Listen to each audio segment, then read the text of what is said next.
आज का हमारा टॉपिक है करंट ट्रांसफार्मर। तो आज हम करंट ट्रांसफार्मर को डिस्कस करते हैं। So let's start. A current transformer is an instrument transformer used along with measuring or protective devices in which the secondary current is proportional to the primary current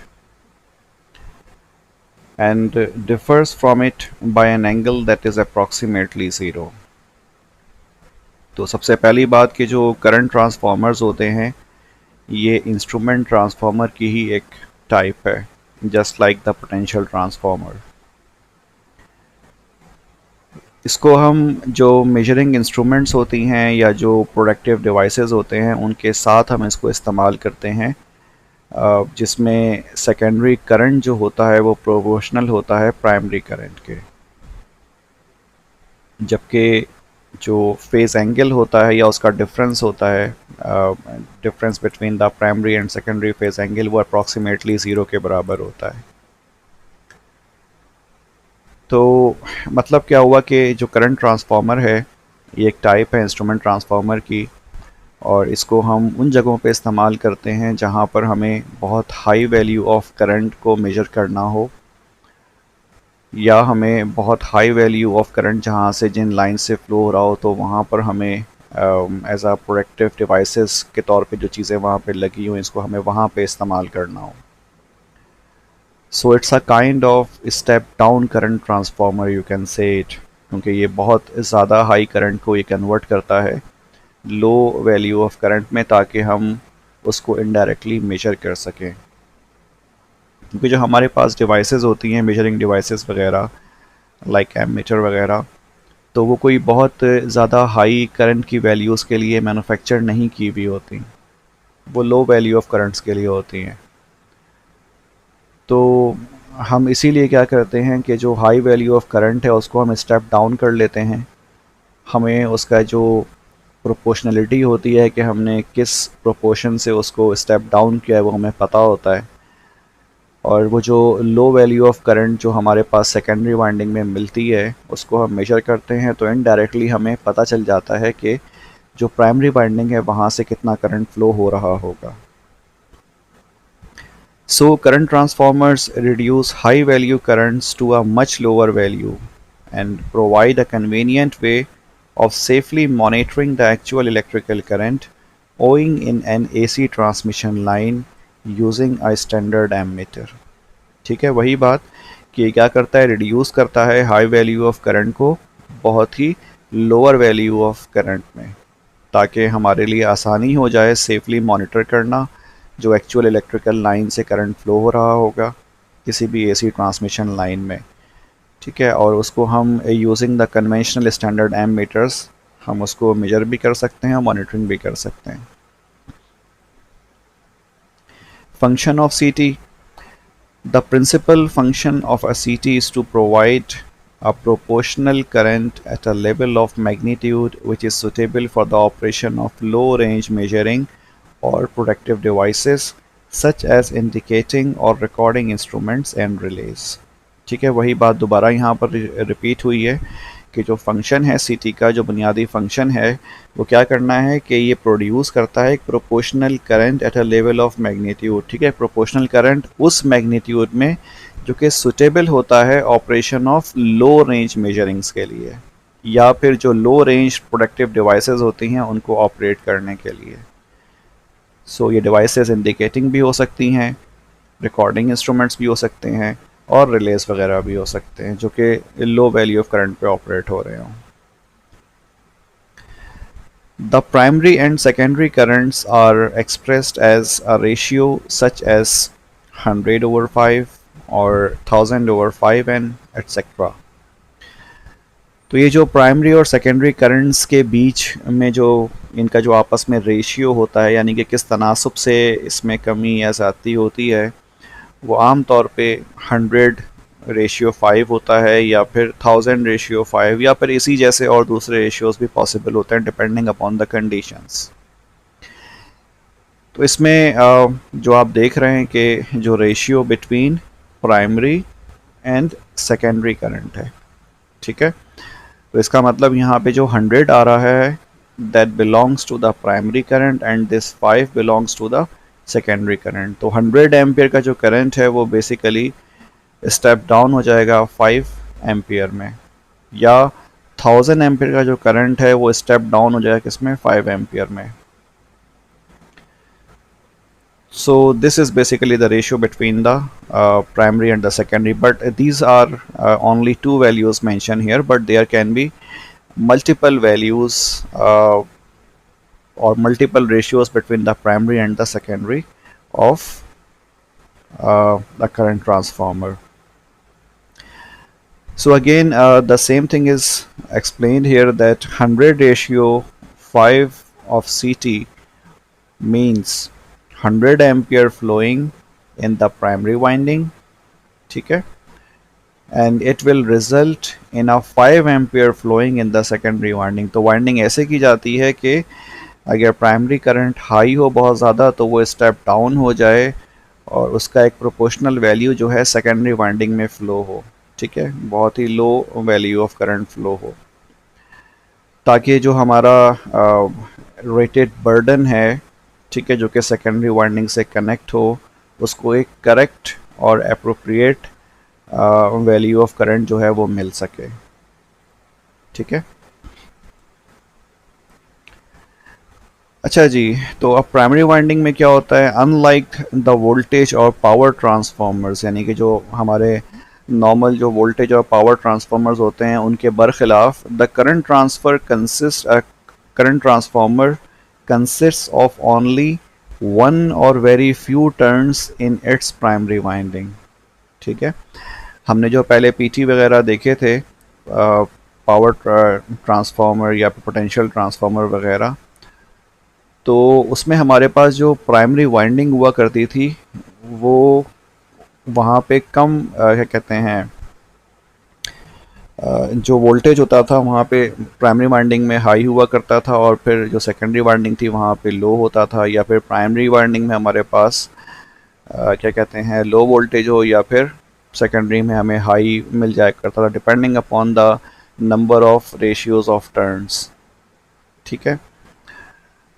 अच्छा, तो अब यहाँ पे क्या होता है कि जो हमारे पास करंट ट्रांसफार्मर्स हैं इसमें अगर हम हाई वोल्टेज मेजरमेंट्स की बात करें तो इसमें हमारे पास जो प्राइमरी वाइंडिंग होती है ये बहुत फ्यू टर्न्स पे मुश्तमिल होती है, या तो सिंगल टर्न होता है, या फिर अगर नंबर ऑफ टर्न ज़्यादा भी हो तो वो सिर्फ चंद टर्न्स ही होते हैं, वेरी फ्यू टर्न्स होते हैं प्राइमरी वाइंडिंग में, यानी कि number of turns in the primary winding is very low in case of current transformers, ठीक है। ये एक से लेके चंद टर्न्स हो सकते हैं, ठीक है, फ्यू टर्न्स पॉसिबल हैं।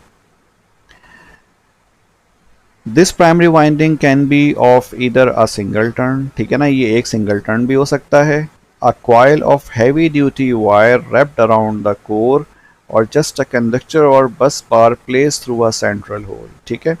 एक हैवी ड्यूटी वायर होगा, जाहिर सी बात है, क्योंकि यहाँ पे प्राइमरी वाइंडिंग में हमारे पास जो वैल्यू ऑफ करंट है it must be a huge amount of current, ठीक है। तो ये जो बड़ी अमाउंट ऑफ करंट फ्लो हो रहा होगा इसके लिए हमें वायर भी मोटा चाहिए होगा, सही है, हैवी ड्यूटी हमें वायर चाहिए होगा। तो जो भी कॉइल होता है वो बेसिकली एक हैवी ड्यूटी वायर पे मुश्तमिल होता है, इसको हम रैप करते हैं अराउंड द कोर, ठीक है, एक कोर होता है उसके अराउंड इसको हम रैप करते हैं। या तो ये सिंगल टर्न हो सकता है, ठीक है, सिंगल टर्न से मुराद क्या होता है कि ये वायर जस्ट उस कोर से पास हो जाए एक दफ़ा बस, ठीक है। तो ये इन the form of a very big यानी कि हायर क्रॉस सेक्शनल एरिया वाला कंडक्टर भी पॉसिबल है, या फिर कोई बस बार वगैरह हो सकता है जो कि सेंट्रल होल से सेंट्रल क्या कहते हैं होल ऑफ द कोर है, ठीक है ना, उसके दरमियान से ये पास हो रहा होगा। अभी हम आगे थोड़ा डिटेल में इसको पिक्टोरियल फॉर्म में देखेंगे तो हमें बेहतर समझ में आ जाएगा। Due to this type of arrangement the current transformer is often referred as a series transformer, Since the primary winding never has more than a very few turns in series with the current carrying conductor supplying a load। ठीक है, यहाँ पर आप देख भी रहे हैं इस फिगर में कि हमारे पास जो प्राइमरी वाइंडिंग है वो जस्ट एक स्ट्रेट लाइन है। ठीक है, इस फिगर में एक स्ट्रेट लाइन है प्राइमरी वाइंडिंग, सही। और इसको हम प्राइमरी कंडक्टर का नाम भी दिया हुआ है यहाँ पर। जबकि जो हमारे पास सेकेंडरी वाइंडिंग है, ये देखें यहाँ पे नंबर ऑफ टर्न्स क्या है इसके काफ़ी ज़्यादा हैं। ठीक है, तो प्राइमरी जो वायर है हमारे पास, it could be a single bus bar, जबकि जो सेकेंडरी वाइंडिंग है यहाँ पे इसके नंबर ऑफ टर्न्स ज़्यादा हैं। ओके, तो चूंकि यहाँ पे नंबर ऑफ टर्न्स हमारे पास प्राइमरी वाइंडिंग में वो बहुत कम होते हैं, ना होने के बराबर होते हैं, यानी कि it could be a straight wire और वेरी फ्यू टर्न्स, जो कि जो प्राइमरी कंडक्टर होता है हमारा उसके साथ मौजूद होता है। ठीक है, उसके साथ सीरीज़ में अवेलेबल होता है, या हम उसको सीरीज़ में कनेक्ट कर रहे होते हैं, तो इसीलिए हम इसको सीरीज़ ट्रांसफार्मर का नाम भी कभी कभार देते हैं। ठीक है जी। Now come to the secondary winding. Secondary winding may have a large number of coil turns found on a laminated core of magnetic material। ठीक है, तो जो secondary winding होता है उसमें हमारे पास जो number of turns in the coil हो सकते हैं वो large number के हो सकते हैं, उनकी तादाद ज़्यादा हो सकती है। ठीक है, और ये डेफिनेटली क्या होगा, एक लैमिनेटेड कोर होगा, उसके ऊपर इसको हम टर्न देते हैं और लैमिनेटेड कोर एक मैग्नेटिक मटेरियल होगा।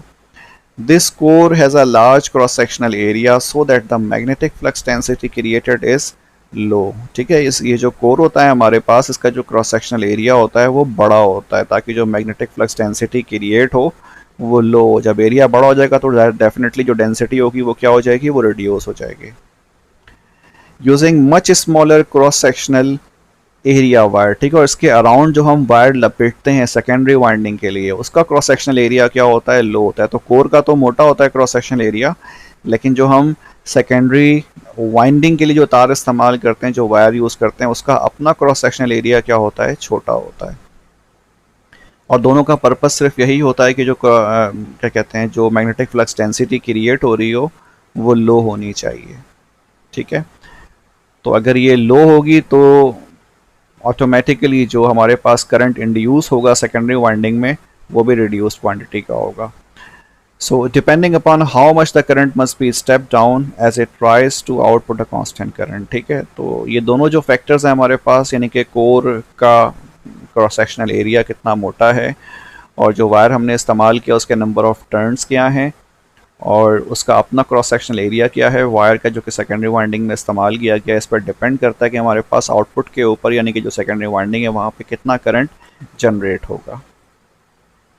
The secondary winding will supply a current into either a short circuit in the form of an ammeter और इनटू अ रेजिस्टिव लोड। ठीक है, जो सेकेंडरी वाइंडिंग हो सकती है हमारे पास, वो करंट सप्लाई करती है, या तो हमारे पास सेकेंडरी वाइंडिंग में जो दोनों टर्मिनल्स होंगे उनको आप शॉर्ट सर्किट कर दो, या फिर वहाँ पे एक एमीटर लगा दो। ठीक है, या फिर हम कोई रेजिस्टिव लोड भी वहाँ पे ऐड कर सकते हैं। अच्छा जी, नाउ द वर्किंग मेजरमेंट, ये हमने पहले भी देखा है अभी। If a current transformer has primary to secondary current ratio of 100:5, then it steps up the voltage 20 times and step down the current 1/20 times of the actual value। ठीक है, तो देखें करंट ट्रांसफार्मर का जो मेन पर्पस है वो क्या है कि हाई वैल्यू ऑफ करंट को ये रिड्यूस कर दे लो वैल्यू ऑफ करंट में। तो अगर हमारे पास एक करंट ट्रांसफार्मर है जिसमें प्राइमरी और सेकेंडरी करंट का रेशियो है वो कितना है, 100:5 है, इसका मतलब 100 एम्पियर जो है हमारे पास ये प्राइमरी करंट होगा और जो 5 एम्पियर होगा वो सेकेंडरी करंट होगा। ठीक है, this 100 ampere is primary current and this 5 ampere is secondary current. इन दोनों का ये रेशियो गिवन है। तो इसका मतलब क्या हुआ कि ये करंट को रिड्यूस कर रहा है कितना, 20 टाइम्स। तो आप देख सकते हैं ये 100:5 का मतलब 100/5 और 5 20s आर 100 हो जाएगा। इसका मतलब ये 20 टाइम्स जो हमारा करंट है वो क्या हो गया, रिड्यूस हो गया from primary to secondary winding. लेकिन आपको पता है कि अगर पावर सेम हो किसी भी इंस्ट्रूमेंट की, ठीक है ना, तो P इक्वल्स टू क्या होता है, VI होता है। तो अगर करंट 20 टाइम्स रिड्यूस हुआ है तो वोल्टेज 20 टाइम्स इंक्रीज हुआ होगा टू बैलेंस द पावर। तो वही चीज़ फिर यहाँ पर क्या कहते हैं नज़र आती है हमें कि अगर हमारा जो करंट है, ठीक है, वो 1/20 टाइम्स रिड्यूस हुआ, यानी कि अगर 100 हमारे पास प्राइमरी था तो 1/20 टाइम्स का मतलब मल्टीप्लाई बाय 1/20। तो ये 20 इंटू 5, तो हमें जवाब में क्या मिलेगा, 5 एम्पियर मिलेगा secondary.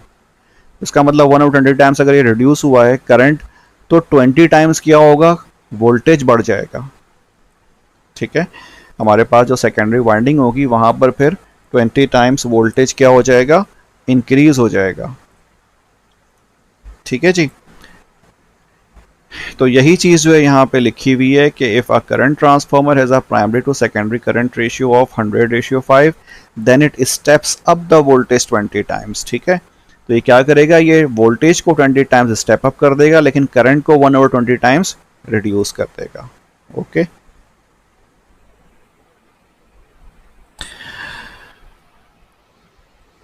if we know the current ratio and the reading of an AC ammeter, the primary current can be calculated as, ठीक है, अगर हमें करंट रेशियो पता हो और जो रीडिंग हमारे पास AC एमीटर में डिस्प्ले हो रही हो तो हम बड़ी आसानी से जो प्राइमरी करंट है उसको कैलकुलेट कर सकते हैं। उसके लिए जो फार्मूला है वो primary current is equals to CT ratio multiply by ammeter reading. ठीक है, और ये जो एमीटर रीडिंग है this is basically the secondary current. जाहिर सी बात है ये एमीटर सेकेंडरी वाइंडिंग में लगा होगा और ये जो भी वैल्यू शो कर रहा होगा that value belongs to the secondary current. ठीक है, तो इसी फार्मूले को हम इस फॉर्म में भी लिख सकते हैं कि CT ratio is equals to primary current divided by secondary current. So this could be the formula for the calculation of primary current. If we know the CT ratio and the ammeter reading we can easily calculate the value of the primary current. अच्छा जी, यहाँ पर हमारे पास दो figures बनी हुई हैं। जो राइट हैंड साइड पे आप फिगर देख रहे हो this is the simple construction of a current transformer which is of doughnut type. ठीक है, तो इसकी जो आप शक्ल देख रहे हैं it's a kind of doughnut. तो हमारे पास एक हॉलो कोर है और इस हॉलो कोर के दरमियान से हमारे पास क्या है, ये प्राइमरी वाइंडिंग जो है ये गुजर रही है। ठीक है, इसमें डायरेक्शन ऑफ करंट जो है ये इस येलो एरो से इंडिकेट किया गया है। So this is the primary current IP। ठीक है, जिसकी डायरेक्शन क्या है, अपवर्ड है। ओके, और आप गौर से देखें कि यहाँ पर कोई भी टर्न आपको दिख नहीं रहा है अराउंड द कोर। ठीक है, जो हॉलो कोर है इसके अराउंड इस प्राइमरी वाइंडिंग ने या जो प्राइमरी कंडक्टर है इसने कोई भी कंप्लीट टर्न नहीं लिया है, लेकिन फिर भी चूंकि ये इससे एक दफ़ा पास हो गया इसीलिए हम इसको सिंगल टर्न का नाम देंगे। सही है जी, सिंगल पास है तो इसको हम सिंगल टर्न का नाम देंगे। जबकि जो सेकेंडरी वाइंडिंग है वो आप देख रहे हैं कि जो हॉलो कोर है हमारे पास इसके ऊपर ये सेकेंडरी वाइंडिंग के जो नंबर ऑफ टर्न्स हैं ग्रीन कलर में ये काफ़ी सारे मौजूद हैं। सही है, और इस सेकेंडरी वाइंडिंग के एंड में हमारे पास क्या लगा हुआ है, एक एमीटर लगा हुआ है इसके दोनों टर्मिनल्स के दरमियान। ये जो आप IS देख रहे हो this is basically the secondary current. ठीक है, अब आ जाएं लेफ्ट हैंड साइड पे जो फिगर है हमारे पास, इसमें आप एक 3 फेज सप्लाई सिस्टम देख रहे हैं। This is the 3 phase AC supply system जिसमें हमारे पास RY भी जो है हमारे पास ये कंडक्टर्स हैं। ठीक है, फेज के। तो जो फेज वायर है B, ठीक है ना, ये जो पावर कंडक्टर है B, इसी को हमने क्या बनाया हुआ है, हमारा प्राइमरी कंडक्टर लिया हुआ है इसको हमने। सही, या फिर प्राइमरी वाइंडिंग है ये, और इसके साथ हमने सेकेंडरी वाइंडिंग लगाई हुई है। ठीक है ना, यानी कि जो CT है हमने इस पावर कंडक्टर B से हमने मिलके बनाया हुआ है। ठीक है, अच्छा, अब अगर आप गौर करें तो ये जो सेकेंडरी वाइंडिंग है हमारे पास इसके एंड पे आप देखें यहाँ पर एक स्विच लगा हुआ है और ये स्विच बेसिकली अगर क्लोज होगा तो ये एक शॉर्ट सर्किट क्रिएट करेगा। ठीक है, इन the secondary winding it will create a short circuit eight the output. ठीक है, और जब ये ओपन होगा तो इसके साथ यहाँ पर आप देख रहे हैं कि ये एक एमीटर लगा हुआ है। सही है। ये ऐसा क्यों है, इसकी डिस्क्रिप्शन थोड़ी सी बाद में आएगी, लेकिन मैं अभी बता देता हूँ कि ये हम लगाते हैं प्रोटेक्शन के लिए। सेकेंडरी वाइंडिंग पे जो इंस्ट्रूमेंट लगा हुआ है हमारे पास वो क्या है, एक एम मीटर है, ठीक है, और इसकी रेंज क्या है, 0 से लेके 5 एम्पियर इसकी रेंज है। सही। तो जैसा कि आपने देखा था कि जब हम जो करंट ट्रांसफार्मर है, जब हम इसको इस्तेमाल करते हैं तो हमारे पास जो वोल्टेज होता है सेकेंडरी वाइंडिंग में वो इंक्रीज हो जाता है, ठीक है, स्टेप अप होता है। तो अगर हम यहाँ पर ये शॉर्ट सर्किट नहीं लगाएंगे, ठीक है, बिना शॉर्ट सर्किट लगाए हुए अगर हम इस एम मीटर को रिमूव करते हैं, लेट सपोज यहाँ से डिस्कनेक्ट करते हैं, तो यहाँ पे क्या हो जाएगा, एक ओपन सर्किट हो जाएगा। ओपन सर्किट की जो इम्पिडेंस होगी वो काफ़ी ज़्यादा हाई होगी। तो ये जो हाई इम्पिडेंस होगी it will create a very high voltage at the secondary winding, जिसकी वजह से यहाँ पर कोई शॉक वगैरह जो है वो लगने का ख़तरा हो सकता है ऑपरेटर को। तो इस हाई इम्पिडेंस को ख़त्म करने के लिए हम क्या करते हैं, यहाँ पर हम एक शॉर्ट सर्किट क्रिएट करते हैं, ठीक है, या इंट्रोड्यूस करते हैं शॉर्ट सर्किट, ताकि जो इम्पिडेंस है वो कम हो जाए। सही है। उसकी वजह से जो हमारे पास आउटपुट के ऊपर वोल्टेज होता है वो भी क्या हो जाता है, रिड्यूस हो जाता है। तो उससे शॉक क्रिएट होने का जो ख़तरा होता है वो ख़त्म हो जाता है। सही है। तो इसका मतलब क्या हुआ कि पहले हम इस स्विच को क्लोज करेंगे, ठीक है, यहाँ पे शॉर्ट सर्किट क्रिएट करेंगे और फिर इस एम मीटर को हम यहाँ से रिमूव करेंगे। ठीक है जी। पहले हम क्या करेंगे, पहले हम सेकेंडरी वाइंडिंग के जो टर्मिनल्स हैं उसको हम शॉर्ट करेंगे ताकि हमारा जो आउटपुट के ऊपर इम्पिडेंस है वो डिक्रीज हो जाए, और फिर हम इस एम मीटर को रिमूव करेंगे। अगर हम ऐसा नहीं करेंगे, हम यहाँ पर इस स्विच को क्लोज नहीं करते हैं, तो इसका मतलब ये ओपन सर्किट रहा यहाँ से, ठीक है, और हमने एम मीटर को यहाँ से रिमूव कर दिया। जब हम एम मीटर को हटाएंगे तो क्या होगा, यहाँ पर हमारे पास सेकेंडरी वाइंडिंग में जो इसके जो दोनों टर्मिनल्स इनके दरमियान जो हमारे पास इम्पिडेंस होगी वो क्या हो जाएगी, इनफाइनाइट हो जाएगी।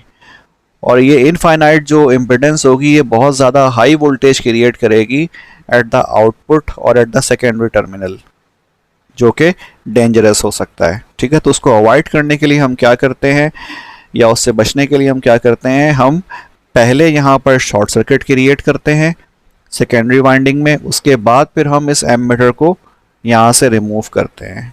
ठीक है। ओके जी। Again, this is the same kind of picture which you have seen in the previous slide, but it is more relevant to the Fluke CT construction. ठीक है। ये जो आपने CT करंट ट्रांसफार्मर या जो एमीटर आपने देखा होगा फ्लूक का काफ़ी, ठीक है ना, तो ये उसकी कंस्ट्रक्शन यहाँ पे दिखाई गई है। हमारे पास एक फेराइट कोर है जो कि डेफिनेटली एक फेरोमैग्नेटिक मटेरियल होता है, सही है ना। तो इसके दरमियान से ये एक रेड रंग की जो है वायर ये गुजर रही है, और इस फेराइट कोर के ऊपर आप देख रहे हैं कि यहाँ पर सेकेंडरी वाइंडिंग जो है वो मौजूद है। आप ये देख लेंगे जो cross section of the ferrite core है ये काफ़ी ज़्यादा है compare to the cross section of this secondary winding. ठीक है। जो सेकेंडरी वाइंडिंग की क्रॉस सेक्शन है वो काफ़ी कम है, और जो cross section of the ferrite core है वो काफ़ी बड़ा है, और बीच में जो हॉलो स्पेस है ये भी काफ़ी ज़्यादा है। तो इन तीनों चीज़ों का जो पर्पज़ है वो सिर्फ यही है कि हमारे पास जो मैग्नेटिक फ्लक्स डेंसिटी क्रिएट हो वो कम हो सेकेंडरी वाइंडिंग में। तो उसकी वजह से फिर जो क्या कहते हैं, जो करंट होगा वो भी हमारे पास कम इंड्यूस होगा। ओके।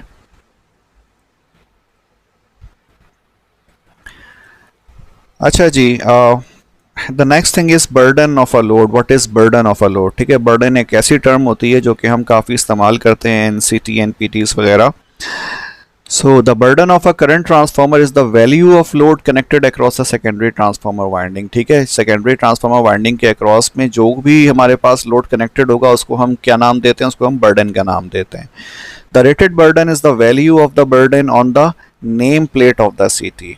ठीक है। जो रेटेड बर्डन होता है वो बेसिकली बर्डन की वो वाली वैल्यू होती है जो कि सीटी के ऊपर जो टैग लगा होता है या जो नेम प्लेट लगा होता है उसके ऊपर मेंशन होता है कि इसका रेटेड बर्डन क्या होना चाहिए। मीन्स जो आउटपुट रेजिस्टेंस होगी जो आप वहाँ पे अटैच कर सकते हो एट द सेकेंडरी टर्मिनल, वो कितना होना चाहिए, तो वो रेटेड बर्डन कहलाता है। The rated burden is the product of the voltage and current on the secondary when the सीटी सप्लाइज द इंस्ट्रूमेंट और relay with its maximum rated value of current.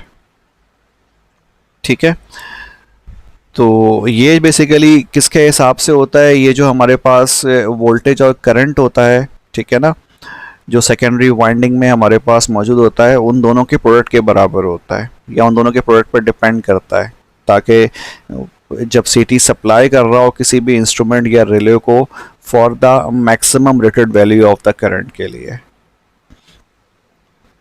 It is expressed as the output in volt ammeters.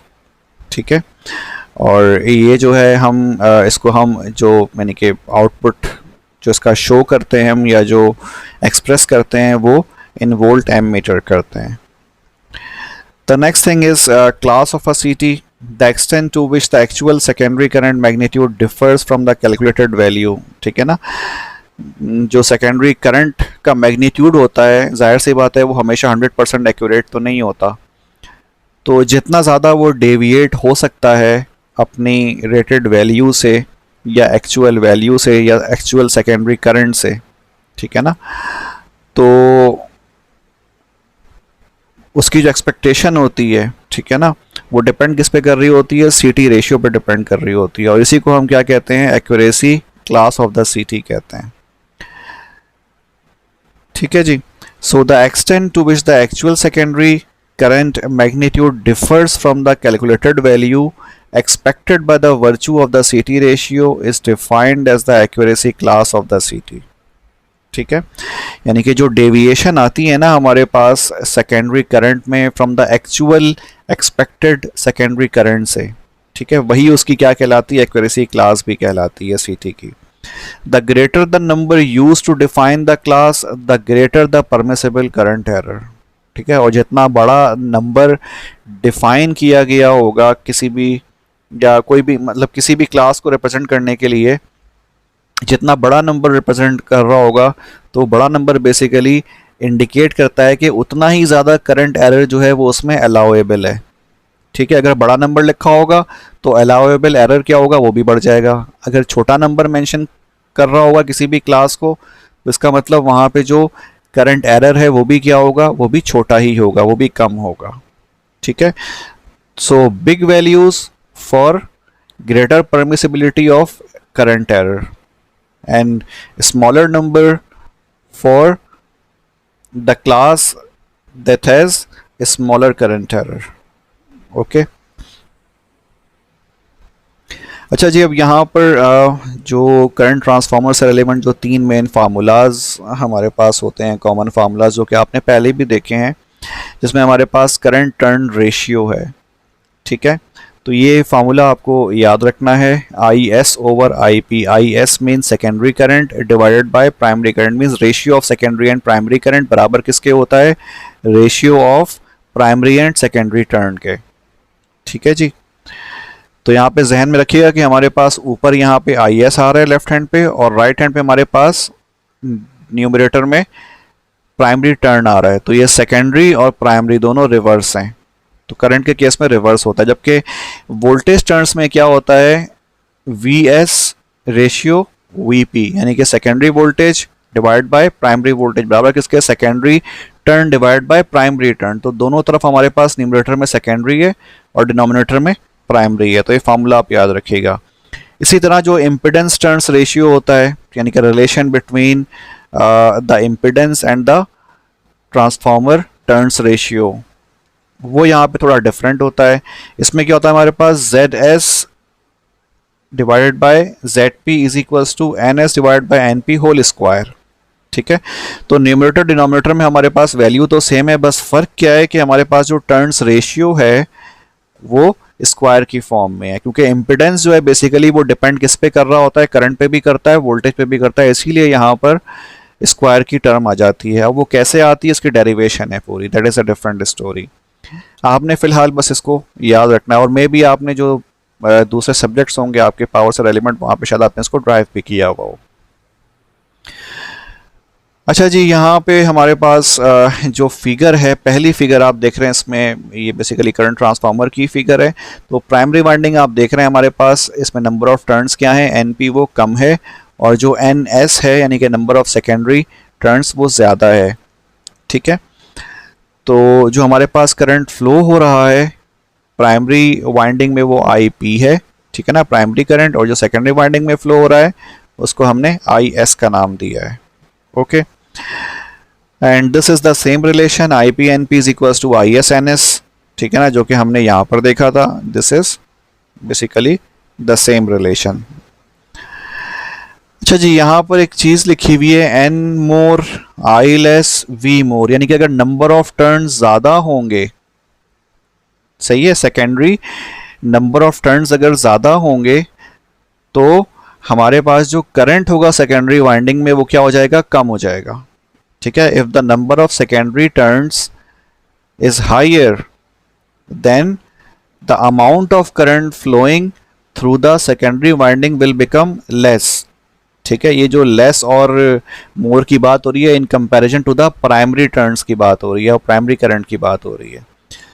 तो कहने का मतलब क्या हुआ कि अगर हमारे पास number of turns in the secondary winding ज़्यादा होंगे compare to the primary current, primary turn, तो हमारे पास जो सेकेंडरी करंट होगा वो क्या हो जाएगा, वो लेस हो जाएगा। लेकिन साथ में ही क्या होगा, जो वोल्टेज होगा वो क्या होगा, बढ़ जाएगा। ठीक है, तो वोल्टेज स्टेप अप हो जाएगा और करंट स्टेप डाउन हो जाएगा। अच्छा जी, अब यहाँ पर ये वही वाला कंसेप्ट जो हमने पिछली स्लाइड में थोड़ा सा डिस्कस किया था, from the perspective of protection eight the secondary winding, क्योंकि जब हम वहाँ पे एमीटर को रिमूव करते थे बिना किसी शॉर्ट सर्किट के या लो इम्पिडेंस के, तो वहाँ पे खतरा था कि एक शॉक जो है वो क्रिएट हो जाए, वो अकर हो जाए, जो कि डेंजरस हो सकता था। तो उसका प्रूफ आप यहाँ से देख सकते हैं कि यहाँ पर हमारे पास सेकेंडरी वाइंडिंग जो है वो, उसके जो टर्मिनल है उस पर एक रेजिस्टेंस लगी हुई है आर। ठीक है, अच्छा, और जो हमारे पास टर्न्स रेशियो है वो क्या है, 10:1। ये टर्न्स रेशियो भी है और ये करंट रेशियो भी आप कह सकते हैं। देखें यहाँ पर 10 एम्पियर हमारे पास प्राइमरी करंट है और 1 एम्पियर हमारे पास सेकेंडरी करंट है। ठीक है ना, तो ये स्टेप डाउन कर रहा है करंट को, इसीलिए यहाँ पर N S upon N P is equals to 10 लिखा हुआ है। तो बात वही हो गई। ओके, अच्छा जी, तो अगर हम गौर करें यहाँ पर ये जो आर है, ठीक है, इस आर की वैल्यू यहाँ पर गिवन है 1 ओम। जब आर की वैल्यू 1 ओम है हमारे पास, तो V at the output terminal यानी कि सेकेंडरी टर्मिनल के ऊपर हमारे पास जो वोल्टेज होगा, दिस इज वी नॉट। ठीक है, ये आप देख रहे हैं, this is V naught, this is the voltage across the secondary terminal. ठीक है, इसकी वैल्यू क्या होगी, 1 वोल्ट होगी। सही है जी, अगर आर हमारे पास 1 ओम होगा तो वी नॉट क्या होगा, 1 वोल्ट होगा, बिकॉज हमें पता है कि जो करंट फ्लो हो रहा है वो कितना हो रहा है, 1 एम्पियर फ्लो हो रहा है। आर की वैल्यू क्या हो गई, 1 ओम हो गई, तो वी नॉट क्या हो जाएगा, V is equal to I R होता है। तो आई हमारे पास 1 एम्पियर है, आर हमारे पास 1 ओम है, 1 मल्टीप्लाई बाय 1, 1 वोल्ट आ गया। ओके, अगर हमारे पास रेजिस्टेंस 10 ओम हो जाती है, यानी कि ये आर हमारे पास 10 ओम हो जाता है, तो 10 मल्टीप्लाई बाय 1, 10 वोल्ट हो जाएगा। ओके, इसी तरह अगर हमारे पास आर 100 ओम, तो वोल्टेज कितना हो जाएगा, 100 वोल्ट। सही है, सेकेंडरी वोल्टेज यानी कि वी आउटपुट।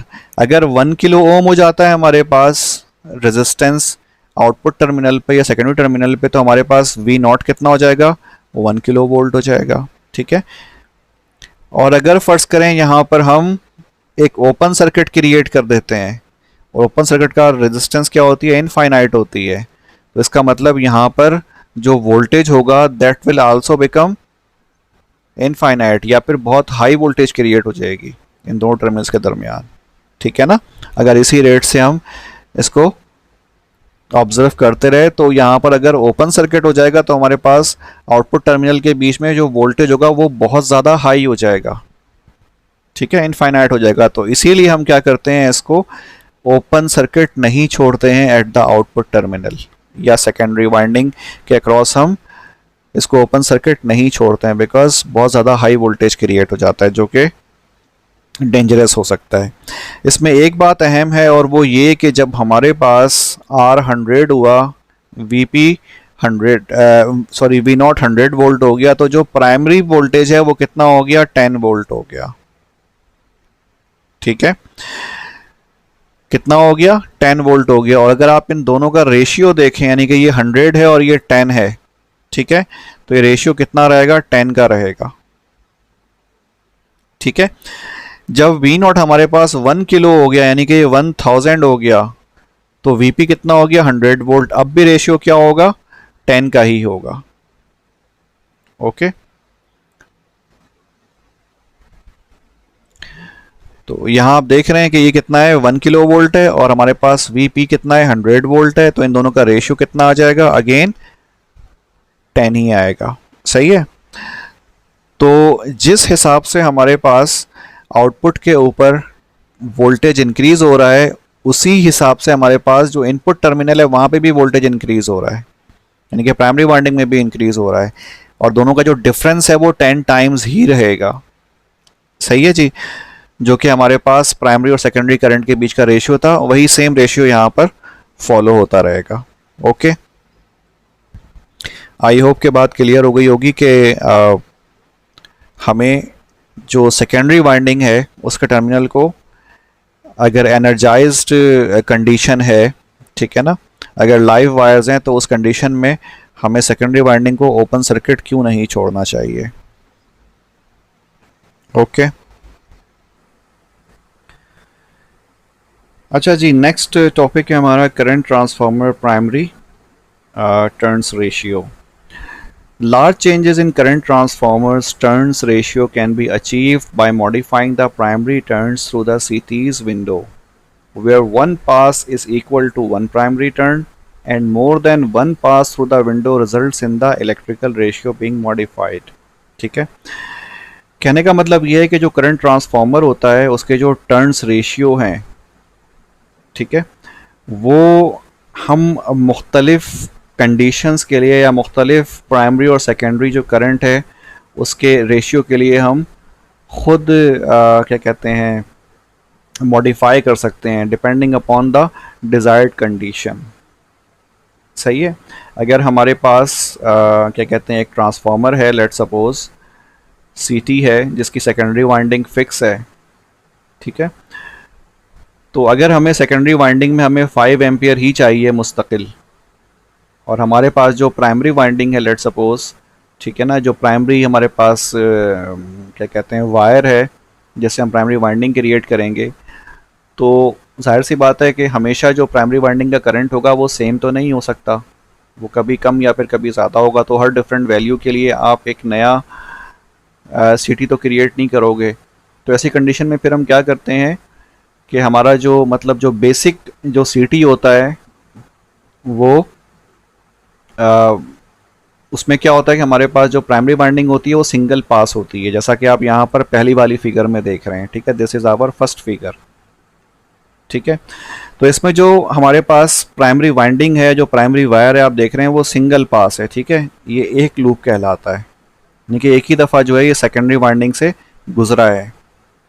तो इसकी जो हमारे पास प्राइमरी और सेकेंडरी का जो रेशियो है करंट का वो कितना है, 300 और 5 ampere. This is our maximum possible conversion from the primary current to the secondary current. ठीक है, इसमें ये हाईएस्ट है, यानी कि 300 प्राइमरी पे मौजूद है 300 एम्पियर, और जो हमारे पास सेकेंडरी क्या कहते हैं वाइंडिंग है उस पर हमारे पास 5 एम्पियर हमें मिलेगा। तो रेशियो हो गया कितना, 300 और 5 एम्पियर का।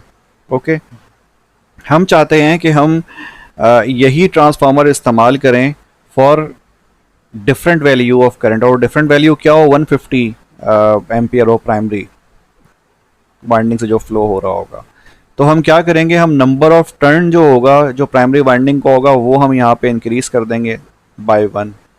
ठीक है ना, तो आप सेकेंडरी जो यहाँ पे सेकंड जो फिगर आप देख रहे हैं इसमें आप देखें हमारे पास जो प्राइमरी और सेकेंडरी करंट रेशियो कितना है, 150 और 5 है। तो सेकेंडरी करंट तो सेम है दोनों सूरतों में 5 एम्पीयर, बट जो प्राइमरी करंट है वो क्या हो गया, चेंज हो गया, आधा हो गया इसका, यानी कि हाफ हो गया। और वो क्यों हाफ हुआ, बिकॉज यहाँ पर हमने क्या किया है, इसको एक और टर्न का इजाफा कर दिया है।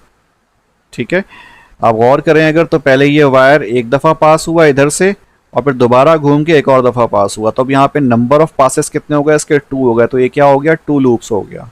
जब ये 2 लूप हुआ हमारा प्राइमरी वाइंडिंग का, तो हमने क्या किया, जो हमारी बेसिक रेशियो था 300 का, उसको भी हमने 2 से डिवाइड कर दिया। ठीक है, तो ये कितना मिल गया हमें, 150 मिल गया। ओके, तो इसका मतलब जब 2 लूप हो जाएंगे तो जो हमारा बेसिक कॉन्फ़िगरेशन थी या बेसिक रेशियो था उसको हम 2 से डिवाइड कर देंगे। अगर इसको हम 3 लूप्स में कन्वर्ट कर देंगे प्राइमरी वाइंडिंग को, तो अब हम क्या करेंगे, जो हमारा बेसिक जो रेशियो था उसको हम अब 3 से डिवाइड करेंगे। ठीक है, तो ये कितना हो जाएगा, 100/5 एम्पियर। तो इसका मतलब क्या हुआ कि हम सेम ट्रांसफार्मर को for different values of primary current conversion इस्तेमाल कर सकते हैं, कन्वर्जन के लिए इस्तेमाल कर सकते हैं। करंट की वैल्यू ज़्यादा होगी तो कितनी ज़्यादा होगी वो हमें पता होगा, ठीक है ना, मैक्सिमम 300। फिर अगर उससे हम रिड्यूस करना चाहते हैं उसका हाफ, फिर उसका हाफ, तो फिर हम क्या करेंगे, सिंपल नंबर ऑफ टर्न्स जो हैं वो हम मॉडिफाई करना शुरू कर देंगे। तो उससे हमारे पास डिफरेंट कॉन्फ़िगरेशंस जो हैं वो अचीव होंगी, keeping the secondary current constant. ठीक है, इन तीनों केसेस में अगर आप गौर करें तो हमारे पास जो सेकेंडरी करंट है वो सेम है, फर्क किस में पड़ रहा है, प्राइमरी करंट में पड़ रहा है। इसका मतलब for different values of primary current we will get same value of secondary current. ठीक है, हम सेकेंडरी करंट सेम रखना चाहते हैं, लो वैल्यू ऑफ करंट हम सेम रखना चाहते हैं, सिर्फ जो हमारे पास इनपुट करंट होगा या जो प्राइमरी करंट होगा वो वेरी कर रहा होगा। ठीक है जी, तो अगर हमारे पास डिफरेंट वैल्यूज ऑफ करंट होंगे प्राइमरी साइड पर, तो उनको केटर करने के लिए हम नंबर ऑफ टर्न्स इस्तेमाल करेंगे ताकि हमारे पास आउटपुट के ऊपर सेम वैल्यू ऑफ करंट हासिल हो। यही चीज़ यहाँ पर एक्सप्लेन की गई है। So for example, a current transformer with a relationship of से 305 ampere can be converted to another 155 ampere or even 105 ampere by passing the main primary conductor through its interior window 2 or 3 times as shown. Okay, this allows a higher value current transformer to provide a maximum output current for the ammeter when used on smaller primary current lines. ठीक है ना, यानी कि अगर हमारे पास एक transformer है जिसको हमने हाइयर वैल्यू ऑफ करंट के लिए इस्तेमाल किया हुआ है, यानी कि ऐसी लाइन जहाँ पे बहुत ज़्यादा high value of current flow कर रहा था, ठीक है ना, उसको हमने वहाँ इस्तेमाल किया और हमें आउटपुट के ऊपर 5 एम्पियर मिल रहा है, तो इसी सेम ट्रांसफार्मर को हम lower value of current wire के लिए भी या ट्रांसमिशन लाइंस के लिए भी इस्तेमाल कर सकते हैं। सिर्फ हमें करना क्या पड़ेगा, हमें नंबर ऑफ टर्न्स इंक्रीज करने पड़ेंगे प्राइमरी वाइंडिंग के, तो इससे हमें आउटपुट के ऊपर same value of current achieve हो सकता है। ठीक है, ये वही सेम चीज़ जो है यहाँ पर बताई गई है कि अगर एक लूप है, ठीक है ना, इस ट्रांसफार्मर का, यानी कि जो बुनियादी है बेसिक, तो ये 500/5 एम्पियर है। जब 2 लूप हो जाएगा तो 500 को आप डिवाइड 2 से कर दोगे। जब 4 लूप होगा तो इसको आप 500 को आप फिर 4 से डिवाइड कर दोगे। अगर 5 लूप होगा तो आप 500 को 5 से डिवाइड कर देंगे। ठीक है,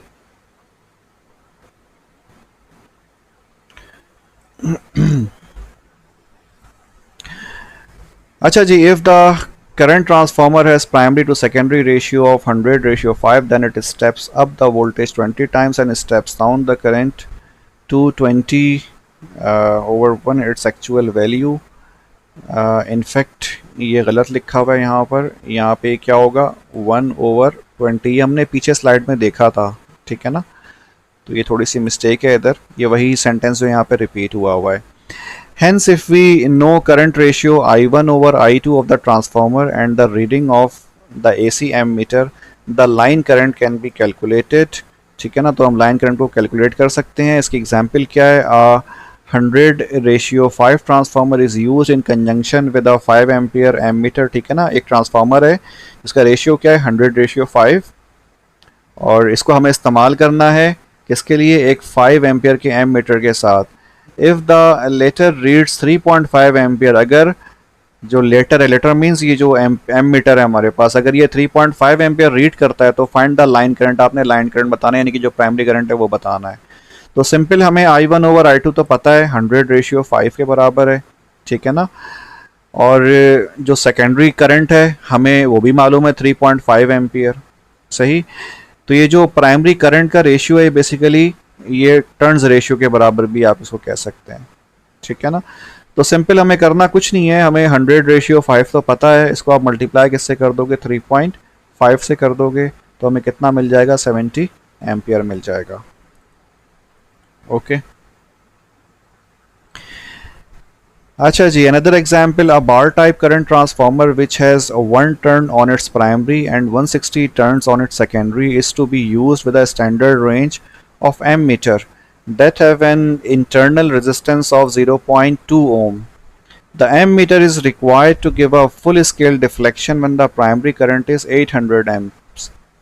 आपने कैलकुलेट करना है the maximum secondary current IS and secondary voltage VS across the ammeter, ठीक है ना। आपको maximum secondary current IS calculate करना है और secondary voltage VS across the ammeter calculate करना है। ये आपका पहला पार्ट हो गया। देन VS कैलकुलेट करना है if the current transformer from above is connected to a 480 volt 3 phase power line, ठीक है। तो दोबारा हम देख लेते हैं। अब बार टाइप करंट ट्रांसफार्मर एक ट्रांसफार्मर है जो कि बार टाइप यानी कि सिंगल वायर फ्लो हो रहा है इन बिटवीन या from the core of the सीटी, ठीक है जी। सेकेंडरी वाइंडिंग का जो कोर होगा तो उसमें से हमारे पास सिंगल वायर जो है वो फ्लो गुजर रहा है, ठीक है ना, पास हो रहा है। तो अब bar type transformer which has one turn on its primary, ठीक है। प्राइमरी टर्न कितना हो गया, 1 हो गया। 160 हमारे पास नंबर ऑफ सेकेंडरी टर्न्स हो गए, तो ये हमें क्या मिल गया, हमें ratio of primary and secondary turn मिल जाएगा 1:160। इसको हमें इस्तेमाल करना है स्टैंडर्ड रेंज एमीटर के लिए that have an internal resistance, और उस एमीटर का रेजिस्टेंस कितना गिवन है, 0.2 हम। इसका मतलब जो हम एमीटर अटैच करेंगे एट द सेकेंडरी टर्मिनल तो that ammeter will be working as the resistance, ठीक है ना। उसकी रेजिस्टेंस कितनी होगी, 0.2 ओम होगी। तो 0.2 ओम के हिसाब से और सेकेंडरी करंट के हिसाब से हमारे पास वोल्टेज जनरेट हो जाएगा, ठीक है ना। तो एमीटर क्या करता है, फुल जो है अपनी डिफ्लेक्शन शो करता है, जबकि प्राइमरी करंट कितना होगा, 8000 एम्पियर होगा। यानी कि 8 किलो एम्पियर के लिए जो एमीटर है वो मैक्सिमम डिफ्लेक्शन शो करता है, ठीक है। तो आपको IS यानी कि सेकेंडरी करंट और VS आपको कैलकुलेट करके दिखाना है। तो सॉल्यूशन ए हमारे पास, हमें सेकेंडरी करंट कैलकुलेट करना है। हमें पता है formula IS is equal to IP NP over NS होता है।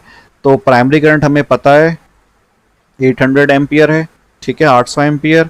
NP ओवर NS हमें मालूम है, टर्न्स रेशियो 1/160 है, तो हमें कितना मिल गया, IS 5 एम्पियर मिल गया। इसका मतलब जो आउटपुट करंट होगा वो कितना होगा, 5 एम्पियर होगा। फिर हम वोल्टेज अक्रॉस एमीटर कैलकुलेट करते हैं।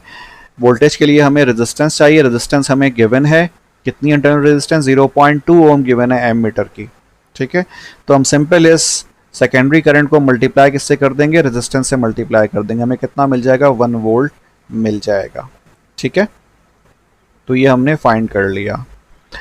बी पार्ट में हमें क्या मालूम करना है, VS if the current transformer from the above is connected 480 volt, ठीक है।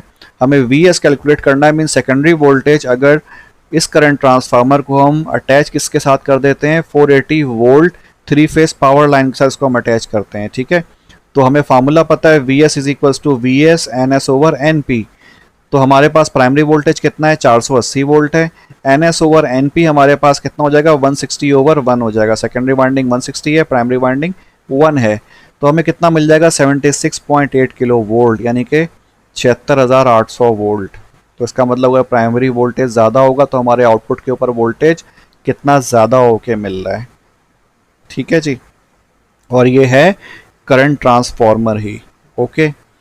This 76.8 kilovolt is why a current transformer should never be left open circuited or operated with no load attached when the main primary current is flowing through it, ठीक है। ये वही बात जो हमने पहले भी डिस्कस करी थी कि जो 76,008 वोल्ट है, ठीक है ना, इसकी वजह से जो करंट ट्रांसफॉर्मर है इसको हम कभी भी ओपन सर्किट नहीं छोड़ेंगे, या ओपन सर्किट कंडीशन में इसको हम ऑपरेट नहीं करेंगे क्योंकि ये बहुत ज़्यादा हाई वोल्टेज है, ठीक है ना।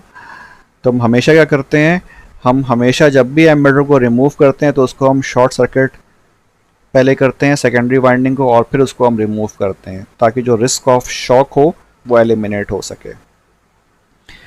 जो पिछली एग्जाम्पल थी उसी के ऊपर डिस्कशन है, ठीक है। तो ये मैं ऑलरेडी आप लोगों को समझा चुका हूँ, तो जल्दी जल्दी इसको रिपीट कर लेते हैं, ठीक है ना। We can see above that since the secondary of the current transformer is connected across the ammeter which has a very small resistance, the voltage drop across the secondary winding is only 1 volt at full primary current, ठीक है ना। तो जो हमारे पास full primary current था 800 ampere, उसके होने यानी कि उसके होने की वजह से हमारे पास जो सेकेंडरी करंट मिलता है वो कितना मिलता है, 1 वोल्ट मिलता है। लेकिन 1 वोल्ट कब मिल रहा है, जब हमारे पास आउटपुट रेजिस्टेंस कितना था, या जो लोड रेजिस्टेंस था वो 0.2 ओम था, ठीक है। यानी कि बहुत कम रेजिस्टेंस मौजूद थी, तो हमारे पास वोल्टेज भी कितना मिल रहा है, कम मिल रहा है, 1 वोल्ट सेकेंडरी टर्मिनल पे। However, if the ammeter was removed, the secondary winding effectively becomes open circuit, ठीक है। बहरहाल अगर हम एमीटर को रिमूव करते हैं, जो सेकेंडरी वाइंडिंग होगा वो क्या होगा, ओपन सर्किटेड हो जाएगा। And thus the transformer acts as a step up transformer, और फिर ट्रांसफार्मर क्या करेगा, as a step up transformer act करेगा। The result is a very high voltage induced in the secondary winding. इसका नतीजा क्या होगा कि एक बहुत ज़्यादा हाई वोल्टेज जो है वो सेकेंडरी वाइंडिंग में इंड्यूस होगा, equal to the value of VPNS over NP, ठीक है, being developed across the secondary winding. For this reason, a current transformer should never be left open circuited or operated with no load attached when the main primary current is flowing through it. Just as a voltage transformer should never operate into a short circuit, ठीक है। आपको याद होगा कि जो potential transformer होते हैं या जो वोल्टेज ट्रांसफार्मर होते हैं उसको हम कभी भी शॉर्ट सर्किट, जो उसका जो सेकेंडरी टर्मिनल होता है, ठीक है ना, उसको हम कभी भी शॉर्ट सर्किट की सूरत में ऑपरेट नहीं करते हैं, ठीक है ना। तो बिल्कुल वैसे ही जो करंट ट्रांसफार्मर होता है, इसका जो सेकेंडरी टर्मिनल होता है उसको हम कभी भी ओपन सर्किट की फॉर्म में या कंडीशन में, जबकि हमारे पास जो क्या कहते हैं लोड लाइन हो, ठीक है ना, वहाँ से करंट भी फ्लो हो रहा हो, हैवी करंट फ्लो हो रहा हो, तो ऐसी कंडीशन में हम कभी भी उसको ओपन सर्किट रख के ऑपरेट नहीं करते हैं, ठीक है। इफ द एमीटर और load is to be removed, first a short circuit should be placed across the secondary terminal. अगर हमें एमीटर या फिर लोड को रिमूव करना है तो हम क्या करेंगे, पहले एक शॉर्ट सर्किट प्लेस करेंगे सेकेंडरी टर्मिनल पे to eliminate its insulation break down. ज़ाहिर जब बहुत ज़्यादा हाई वोल्टेज होगा तो उसकी जो इंसुलेशन होगी वो क्या हो जाएगी, वो ब्रेक डाउन हो जाएगी, ठीक है जी। And thus to avoid compromising operator safety from the risk of shock. Now single ratio CT और मल्टी रेशियो सीटी, ठीक है ना। तो ये तो खैर आपको समझ में आ ही रहा होगा, हमारे पास लेफ्ट हैंड पे जो है वो सिंगल रेशियो सीटी है। इसमें कुछ नहीं, हमारे पास जो सेकेंडरी टर्मिनल है उसमें आउटपुट के जो टर्मिनल्स हैं वो सिर्फ 2 ही हैं, ठीक है ना, सिंगल रेशियो ही है। यानी कि जो प्राइमरी और जो सेकेंडरी है उसका हमारे पास रेशियो सिंगल है, ठीक है। जबकि जो राइट हैंड पे हमारे पास ये मल्टी रेशियो सीटी है, इनफैक्ट ये 2 रेशियो सीटी भी इसको आप कह सकते हो। वजह क्या है, यहाँ पर हमारे पास सेंटर टैपिंग मौजूद है सेकेंडरी टर्मिनल पे, तो सेंटर टैप के साथ हमें 200/5 मिलेगा, और विदाउट सेंटर टैप यानी कि बाउंड्री टर्मिनल्स पे हमें 400/5 आउटपुट करंट मिलेगा, ठीक है। तो ये मल्टी रेशियो और सिंगल रेशियो सीटीज़ हैं। कंस्ट्रक्शन की टाइप थोड़ी सी देख लेते हैं, इनकी फिगर्स। ये जो पहला वाला आप देख रहे हैं दिस इज़ विंडो टाइप, ठीक है। विंडो है, इसके सेंटर में से हम क्या करेंगे, एक बार यानी कि जो कंडक्टर होगा प्राइमरी कंडक्टर वो हम फ्लो कराएंगे या पास करवाएंगे, और फिर उसके हिसाब से जो हमारे पास ये जो आप क्या कहते हैं ट्रांसफार्मर देख रहे हैं इसके अंदर वाइंडिंग होगी बेसिकली इस बॉडी के अंदर, ठीक है। तो खैर वहाँ से जो है फिर हमें आउटपुट जो है वो मिल जाएगा। दूसरा जो है बार टाइप है। बार टाइप में आप देख रहे हो यहाँ पर बीच में जो है, यहाँ तो हॉलो ज़्यादा था, इस केस में हॉलो नहीं है, यहाँ से एक बार जो है बस वो फ्लो हो रहा है, ठीक है। तो इसका मतलब यहाँ पे तो फिक्स है, नंबर ऑफ टर्न वो 1 ही रहेगा। यहाँ पे नंबर ऑफ टर्न्स आप चाहें तो इंक्रीज कर सकते हैं, ठीक है ना, सेकंड जो प्राइमरी वाइंडिंग है उसके, ओके। देन ये इंडोर और आउटडोर की जो है वो शक्लें दिखाई हुई हैं जो कि कॉमनली इस्तेमाल होते हैं। जो लेफ़्ट हैंड साइड पे है वो 15 किलो वोल्ट आउटडोर टाइप है, ठीक है, और जो 15 किलो वोल्ट इंडोर टाइप है वो कुछ इस किस्म की शक्ल का है। जस्ट एक कंस्ट्रक्शन है जो कि मैंने यहाँ पे आपको शो करने की कोशिश की है। अच्छा जी, next thing is transformer polarity. Transformer polarity refers to the relative direction of the induced voltages between the high voltage terminal and the low voltage terminal। ठीक है, जो polarity होती है, ज़ाहिर सी बात है polarity voltages से relevant होती है। तो ये बेसिकली इंडिकेट करता है direction of the induced voltages, ठीक है, between high end voltage terminals of the between high and low voltage terminals। okay, during the AC half cycle, when the applied voltage or current in case of current transformer is from H1 to H2, the secondary induced voltage direction will be from X1 to H2। ठीक है, जो AC की half cycle होती है जिसमें जब applied voltage जो है प्राइमरी साइड के ऊपर वो H1 से H2 की तरफ करंट फ्लो कर रहा होगा, तो जो सेकेंडरी इंड्यूस वोल्टेज होगा उसकी डायरेक्शन क्या होगी, X1 से X2 की तरफ होगी। In practice polarity refers to the way the leads are brought out of the transformer. ठीक है, आमतौर पे जो पोलैरिटी होती है वो क्या रेफर कर रही होती है, वो रेफर करती है कि लीड्स जो हैं वो किस तरीके से ट्रांसफार्मर से बाहर आ रही हैं। ठीक है, यहाँ पे आप दो तरह की ट्रांसफार्मर पोलैरिटीज़ देख सकते हैं। पहली वाली है एडिटिव पोलैरिटी और दूसरी वाली है सब्ट्रैक्टिव पोलैरिटी। ठीक है, लेफ्ट हैंड साइड पे आप देख रहे हैं ये क्या है, एडिटिव पोलैरिटी वाला है कॉन्फ़िगरेशन है, और राइट हैंड साइड पे सब्ट्रैक्टिव पोलैरिटी वाली कॉन्फ़िगरेशन है।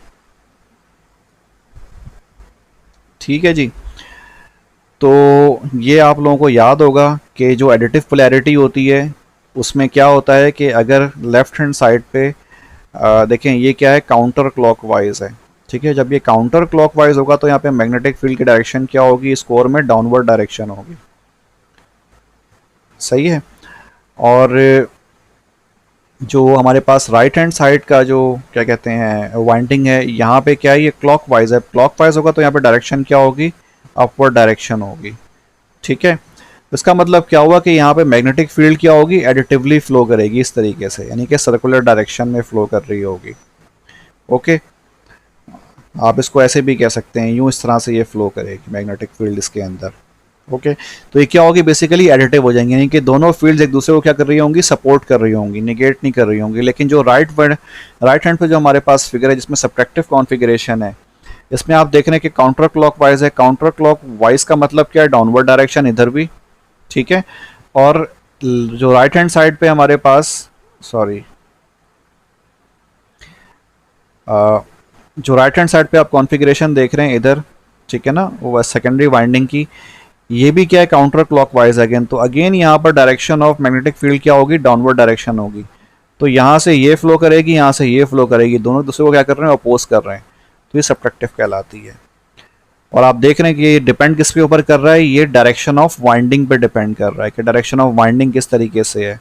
और आउटपुट के ऊपर हमारे पास वाइंडिंग फ्रंट से बाहर आ रही है कि बैक से बाहर आ रही है। देखें यहाँ पर ये फ्रंट से एंटर हुआ और बैक, ठीक है ना, से वहाँ पर एग्जिट हो रहा है। तो ये डिपेंड करता है डायरेक्शन क्या है हमारे पास। ओके, एडिटिव और सब्ट्रैक्टिव चीज़। खैर एनीवेज, यहाँ जो आप ट्रांसफार्मर देख रहे हैं, ठीक है ना, वो एडिटिव पोलैरिटी डिस्ट्रीब्यूशन ट्रांसफार्मर है। और इसमें आप देख रहे हैं हमारे पास जो प्राइमरी है वो क्या है, प्राइमरी बुशिंग वो H1 लेफ्ट हैंड साइड पे है, H2 राइट हैंड साइड पे है। ठीक है, तो अगर एडिटिव नेचर का होगा तो बेसिकली यहाँ पर जो H1 है इसका कॉरेस्पॉन्डिंग जो X1 होगा वो राइट हैंड साइड पे होगा। ठीक है, H1 लेफ्ट हैंड साइड पे तो X1 राइट हैंड साइड पे, H2 राइट हैंड साइड पे तो X2 और 3 वो लेफ्ट हैंड साइड पे। अच्छा, यहाँ पर ये सेंटर टैब्ड है बेसिकली। ठीक है, तो इसमें आप देख रहे हैं ये सेंटर वाला क्या है हमारे पास, H2 है, ये H1 है, और ये क्या है, सॉरी H नहीं X और ये क्या है X, मैं सही से लिख देता हूँ। ये हमारे पास हो गया X1, ये हो गया हमारे पास, ठीक है ना, ये वाला X2, और ये हो गया X3। सही है, ये H1 है और ये H2 है। एडिटिव पोलैरिटी में क्या होता है कि जो कॉर्नर वाले टर्मिनल्स होते हैं प्राइमरी और सेकेंडरी में वो क्रॉस में होते हैं, यानी कि H1 इधर है तो x1 राइट हैंड साइड पे, ठीक है। H2 इधर है तो x3 लेफ्ट हैंड साइड पे, ठीक है। तो ये क्या हो गया, ये क्रॉस में हो गया। This is additive configuration. तो अगर कभी आपका वास्ता किसी डिस्ट्रीब्यूशन ट्रांसफार्मर से पड़े जिसकी नेचर एडिटिव पोलैरिटी की होगी, तो इसको आप फ्रंट फेस करके रखें। लेफ्ट हैंड साइड हमारा H1 हो जाएगा, राइट हैंड साइड हमारा H2 हो जाएगा, ठीक है। ये प्राइमरी वाइंडिंग के हिसाब से। और सेकेंडरी वाइंडिंग में हमारे पास जो क्या कहते हैं फर्स्ट टर्मिनल होगा, यानी कि x1 वो राइट साइड पे होगा, और जो सेकेंडरी यानी कि जो मतलब सेकेंडरी टर्मिनल का जो दूसरा टर्मिनल होगा, ठीक है ना, यानी कि दूसरा एंड होगा, जिसको हम x2 का नाम देंगे, वो फिर लेफ्ट हैंड साइड पे होगा। अगर सेंटर टैप्ड है तो फिर इसमें 3 हो जाएंगे, x2 और x3 जैसी कॉन्फ़िगरेशन इस तरह से होगी। खैर इट्स वेरी इजी, कोई मसला नहीं है। आई होप के समझ में आ रहा होगा आपको। सब्ट्रैक्टिव पोलैरिटी में हमारे पास H1 और x1 दोनों सेम साइड पे होते हैं, ठीक है, यहाँ क्रॉस में नहीं होता। तो इधर भी क्या है, ये H2 और x2 भी सेम साइड पर हैं, ठीक है। बाकी ये किस तरह से होगा यहाँ पर ये फिगर में दिखाया हुआ है। अब ये चीज़ें मैंने आपको शायद याद पड़ता है, मुझे ENA में बताई थी, ठीक है ना। तो खैर बस आपने फ़िलहाल बस इतना ही याद रखना है कि जो टर्मिनल्स होंगे प्राइमरी और सेकेंडरी, वो एडिटिव और सेकेंडरी में एडिटिव और सब्ट्रैक्टिव में किस तरीके से उनकी अरेंजमेंट होती है, कॉन्फ़िगरेशन होती है ट्रांसफार्मर में, जो कि देख के आप पहचान लें, ठीक है।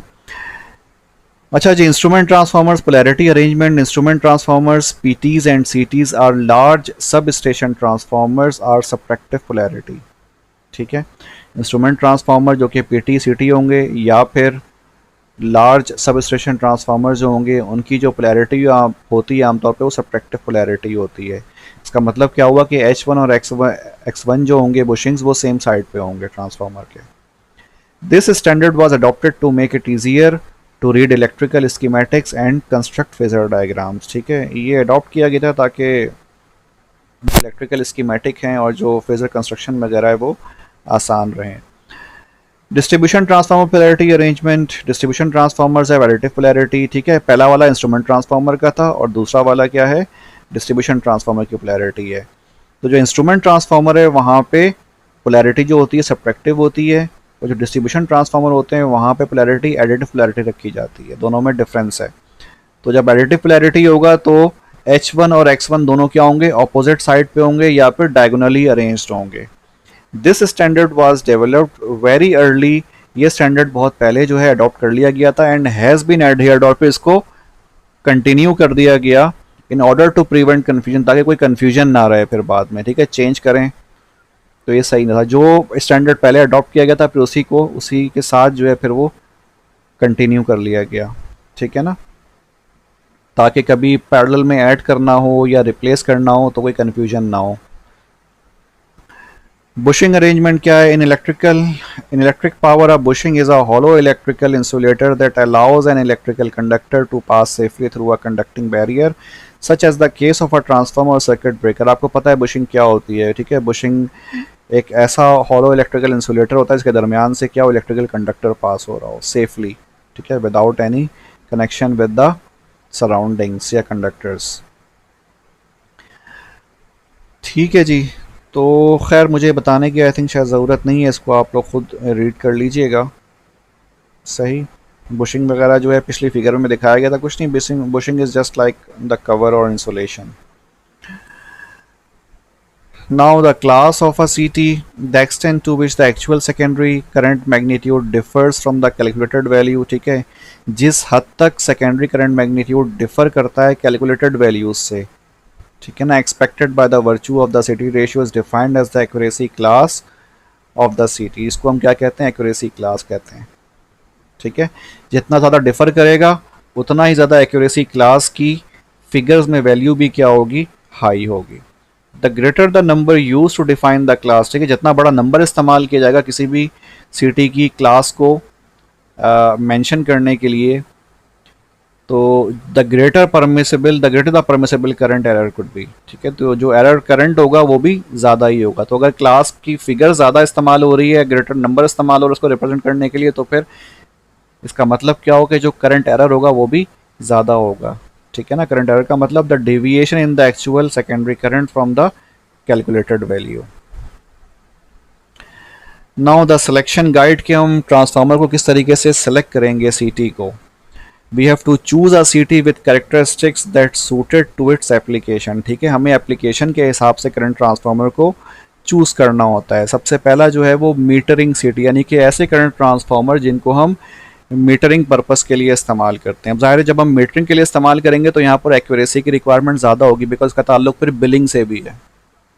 ठीक है ना। दिस रिक्वायर्स गुड एक्यूरेसी, यहाँ पर एक्यूरेसी जो होगी वो अच्छी चाहिए होगी और लिनियरिटी जोन में चाहिए होगी। In an area close to the normal service current. ठीक है। It must also protect metering devices from high currents by saturating earlier. तो पहली बात, इसकी एक्यूरेसी जो होगी वो हाई होगी मीटरिंग सीटी की। दूसरी चीज़ कि इसका काम क्या है कि ये प्रोटेक्ट करता है मीटरिंग डिवाइसेस को। ठीक है, फ्रॉम हाई करंट से बाय सैचुरेटिंग अर्ली, यानी कि इन केस अगर प्राइमरी पर हमारे पास करंट बहुत ज़्यादा बढ़ गया, जो एक्सपेक्टेड वैल्यू है या जो रेटेड वैल्यू अगर उससे प्राइमरी करंट बहुत ज़्यादा बढ़ गया तो ये जो ट्रांसफार्मर है ये पहले ही सैचुरेट हो जाए। सैचुरेशन का मतलब क्या होगा कि ये फिर सेकेंडरी करंट को इंक्रीज नहीं होने देगा। तो ट्रांसफार्मर की डिज़ाइन से इसका ताल्लुक है कि हम जब डिज़ाइनिंग करते हैं तो इसको किस तरह डिज़ाइन करें। तो डिज़ाइनिंग के दौरान हम इस तरह से उसको डिज़ाइन करते हैं कि जो सैचुरेशन करंट होता है, ठीक है ना, या जो ट्रांसफार्मर होता है वो फिर सैचुरेट हो जाता है, वो एक पर्टिकुलर वैल्यू ऑफ करंट से सेकेंडरी करंट को इंक्रीज होने नहीं देता। दूसरा है प्रोटेक्शन सीटी। अगर हमें सीटी को फॉर द प्रोटेक्शन पर्पज इस्तेमाल करना होगा तो इसके लिए भी हमें क्या चाहिए होगा, गुड एक्यूरेसी की रिक्वायरमेंट होगी। ठीक है ना, at high current values and will have higher precision limit. ठीक है, लिनियरिटी जोन, और इसमें हमें जो प्रिसिशन की लिमिट चाहिए होगी वो भी क्या होगी, ज़्यादा अच्छी चाहिए होगी for protection relays. And to detect the protection thresholds that they are mean to be monitoring. ठीक है ना, कि जो भी थ्रेशोल्ड वगैरह उसको मॉनिटर कर सके और जो रिलेज हमारे पास मौजूद हो ना उनको प्रोटेक्ट कर सके for higher value of current से। ठीक है जी। खैर, तो जो ये दोनों तरह की जो रेटिंग्स हैं हमारे पास, वो आमतौर पे जो ट्रांसफार्मर का जो टैग होता है, जो नेम प्लेट होती है, वो उसके साथ मेंशन होता है। यहाँ पे इसकी एग्जांपल मेंशन है, आप देख रहे हैं ये वाली फिगर्स। ठीक है, these are related to the current transformer for metering purpose. ठीक है, इसमें जो हमारे पास पहली वाली फिगर आप देख रहे हैं, this is basically the ratio between the primary and secondary current, means 400 और 5 एम्पियर। तो प्राइमरी करंट हमारे पास 400 एम्पियर है और सेकेंडरी करंट 500 एम्पियर होगा, ये इसकी रेटेड वैल्यू हो गई। ठीक है, अब इसकी जो एक्यूरेसी पावर है, ठीक है ना, जो इसकी मैक्सिमम पावर है वो कितनी है, 15 वोल्ट एम्पियर है। ओके, फिर इसके बाद इसकी क्लास आ गई। क्लास है इसकी कितना, 0.5। ठीक है, इसको हम एक्यूरेसी क्लास का नाम देते हैं। तो एक्यूरेसी क्लास अगर आप नीचे आके देखें तो देखें ये एप्लीकेशन के हिसाब से डिफरेंट एक्यूरेसीज रिक्वायर हैं। अगर लेबोरेटरी मेजरमेंट्स के लिए हम इस्तेमाल करेंगे तो एक्यूरेसी क्लास कितनी है, 0.1 से 0.2 तक। इसका मतलब ये हायर एक्यूरेट होगा, हाईली एक्यूरेट होगा, क्योंकि यहाँ पर जो फिगर इस्तेमाल हुई है क्या है, छोटी है, 0.1 0.2। तो इसमें एरर के चांसेस क्या होंगे, वो भी कम होंगे। अगर ये 0.2 से बढ़ जाएगा इसका मतलब एरर के चांसेस भी क्या हो जाएंगे, बढ़ जाएंगे। एक्यूरेट मीटरिंग कैलिब्रेशन डिवाइसेस, यहाँ पर भी सेम हम क्या कहते हैं, कैपेसिटी का जो ट्रांसफार्मर है वो यूज़ करेंगे या प्रॉपर्टीज़ का। इंडस्ट्रियल मीटरिंग अगर होगा तो वहाँ पर 0.5 से लेके 1 तक, यानी कि इंडस्ट्रियल मीटरिंग में हम इतना ज़्यादा हाईली एक्यूरेट ट्रांसफार्मर इस्तेमाल नहीं कर रहे हैं। यहाँ पर ये लेस एक्यूरेसी वाला है और यहाँ पर एरर के चांसेस क्या हैं, वो ज़्यादा हैं, बिकॉज इसका जो क्या कहते हैं एक्यूरेसी क्लास है वो कितनी है, 0.5 से लेके 1, जो कि हायर नंबर है। देन बिलिंग के लिए अगर मीटरिंग के लिए अगर हम इस्तेमाल करेंगे सिटी को, तो यहाँ पर अगेन हमें बेहतर ट्रांसफार्मर चाहिए या हाईली एक्यूरेट ट्रांसफार्मर चाहिए। इसकी वैल्यू क्या है, 0.2 से लेकर के 0.5 तक। देन फिर switch board indicator statistical metering वगैरह, वहाँ पे भी 0.5 से लेके 1 तक की रिक्वायरमेंट है। एनीवेज, तो ये हो गया हमारा क्या चीज़, accuracy class. A metering CT is designed to send as accurate an image as possible of currents below 120% of the rated primary. ठीक है ना, यानी कि अगर रेटेड प्राइमरी और उससे 120% भी अगर ऊपर चला जाए तो हमारा जो मीटरिंग सीटी हो वो हमें एक्यूरेट इमेज प्रोवाइड करे, ठीक है ना, सेकेंडरी वाइंडिंग पे। आईईसी जो कि इंटरनेशनल इलेक्ट्रो टेक्निकल कमीशन है, ठीक है, उसका स्टैंडर्ड है 600441। This is the standard, IEC standard 1। ये डिटरमाइन करता है मैक्सिमम एरर को, ठीक है, किसी भी एक्यूरेसी क्लास में, ठीक है। तो ये जो आप वैल्यूज़ देख रहे हैं, this is basically designated by this IEC standard. Okay. For the phase and for the module according to the indicated operating range, ठीक है, जो भी ऑपरेटिंग रेंज होगा उसके हिसाब से ये स्टैंडर्ड्स जो हैं वो डिफाइन करते हैं एक्यूरेसी क्लास के। These accuracy values must be guaranteed by the manufacturer for the secondary load of between 25 and 100% of the accuracy power, ठीक है। तो ये जो एक्यूरेसी वैल्यूज़ हैं गारंटी करती हैं by the manufacturer secondary load हमारे पास अगर कितना हो 25 से 100% एक्यूरेसी पावर के लिए। The choice of accuracy class is related to the application, और जाहिर सी बात है कि जो चॉइस है एक्यूरेसी क्लास की कि हम किस क्लास का ट्रांसफार्मर इस्तेमाल करना चाहते हैं, तो ये डिपेंड करता है कि हमारा एप्लीकेशन एरिया कौन सा है। अगर लेबॉर्ट्री मेजरमेंट है तो वहाँ पर हाईली एक्यूरेट हमें ट्रांसफार्मर चाहिए 0.1 से 0.2 क्लास वाला। अगर एक्यूरेट मीटरिंग चाहिए तब भी हमें यही क्लास का ट्रांसफार्मर चाहिए, ठीक है ना। अगर इंडस्ट्रियल मीटरिंग के लिए हमें सिटी रिक्वायर है तो वहाँ पर हमें इतना हाईली एक्यूरेट नहीं चाहिए, हम लेस एक्यूरेट भी इस्तेमाल कर सकते हैं, इसमें एरर के चांसेस क्या हों, ज़्यादा हों, जब इसकी क्लास की वैल्यू क्या है 0.5 से लेके 1 है। Okay, the usual accuracy class is 0.5, और आमतौर पर जो हम इस्तेमाल करते हैं एक्यूरेसी क्लास जो कि मॉडरेट रेंज में कहलाती है वो क्या है, 0.5 है, ठीक है। अच्छा जी, next thing is safety factor, ठीक है, जिसको हम FS से भी मेंशन करते हैं, और यहाँ पे जो लास्ट जो आप फिगर देख रहे थे वो FS10 है, ठीक है। This belongs to the safety factor, ठीक है जी।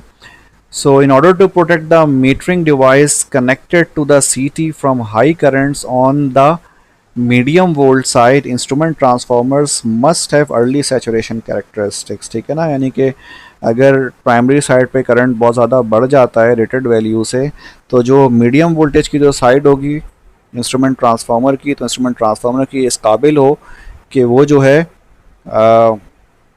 उसमें अर्ली सैचुरेशन जो है वो कैरेक्टरिस्टिक्स जो है वो उसमें मौजूद हों, ठीक है, ताकि करंट जो है वो सेफ रेंज से ज़्यादा इंक्रीज ना हो सके सेकेंडरी वाइंडिंग में। द लिमिट प्राइमरी करंट, जिसको हम IPL का भी नाम देते हैं, ठीक है ना, लिमिट प्राइमरी करंट, तो ये IPL आप देख रहे हैं, it is the abbreviation use for limit primary current, is defined for which the current error in the secondary is equal to 10%, ठीक है। हम लिमिट प्राइमरी करंट को डिफाइन करते हैं, ठीक है ना, करंट एरर के लिए इन द सेकेंडरी वाइंडिंग, और ये एरर कितना होना चाहिए, 10% होना चाहिए, ठीक है, maximum. The standard then defines the safety factor FS as the ratio of limit primary current and rated primary current from which the error becomes greater than 10% for a load equal to the accuracy power. और जो standards हैं वो define करते हैं कि जो safety factor है वो बेसिकली 10% क्या कहते हैं का होना चाहिए between the primary and the secondary, ठीक है। तो इसीलिए हम FS is equals to IPL over IPN। इसमें IPL जो है हमारे पास वो क्या है, ये प्राइमरी करंट लिमिट है, ठीक है, और जो हमारे पास IPN है वो हमारे पास रेटेड प्राइमरी करंट है, ठीक है। एक है लिमिट प्राइमरी करंट और एक रेटेड प्राइमरी करंट, तो इन दोनों का जो रेशियो है ना वो कितना होना चाहिए, 10%, यानी कि 10 होना चाहिए। तो अगर IPN हमारे पास 100 है तो IPL हमारे पास कितना होना चाहिए, 110 होना चाहिए। ये हमारे पास मतलब एक नॉर्मल रेंज है, ठीक है। तो ऊपर वाला हमारे पास क्या, लिमिट प्राइमरी करंट, यानी कि प्राइमरी करंट की लिमिट क्या होनी चाहिए, तो वो 100% से ज़्यादा कितना हो, सिर्फ 10% ज़्यादा हो। So this is basically the safety factor, but ये स्टैंडर्ड है, ठीक है ना, ये इससे ऊपर नीचे हो सकता है, जाहिर सी बात है, नीचे हो तो उतना ही अच्छा है, जितना एक्यूरेट हो 100% से उतना ही ज़्यादा बेहतर है, ठीक है ना। हाँ, बियॉन्ड 10 ये अच्छा नहीं हो, फिर सेफ्टी फैक्टर जो है फिर वो वायलेट होगा। ओके, तो यहाँ आप देख रहे हैं यहाँ पे जो सेफ्टी फैक्टर है वो क्या है, 10% ही है एक्चुअली।